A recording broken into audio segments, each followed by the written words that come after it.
Hi అండి అందరికీ. నేనైతే ఈరోజు వంకాయ టమాటా కర్రీ అయితే చేస్తున్నానండి. వంకాయలు అయితే కడుక్కొని కడిగి కోసి ఉప్పు నీళ్ళలో వేసి పెట్టానండి. స్టవ్ పైన ఒక కడాయి పెట్టుకొని అందులో ఆయిల్ అది వేసేసి జీలకర్ర ఆవాలు పచ్చిమిర్చి ఎల్లిపాయలు కూడా వేసాను. చిట్లుతాయని మూత పెట్టుకుంటున్నాను.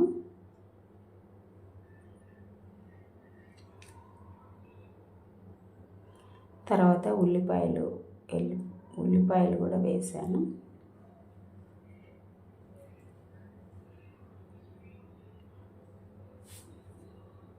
తర్వాత పసుపు కూడా వేసాను.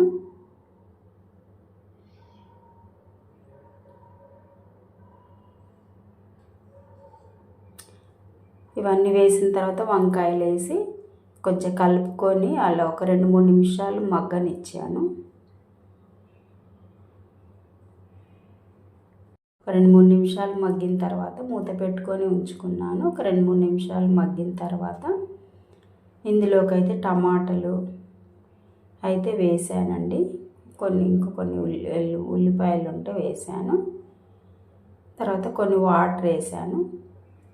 వాటర్ వేసి పసుపు, ఉప్పు, కారము, ఉప్పు, పసుపు వేసి కలుపుకున్నాను. గరం మసాలా వేసాను. ధనియాల పొడి కూడా వేసాను. ఓకే అండి, బాయ్.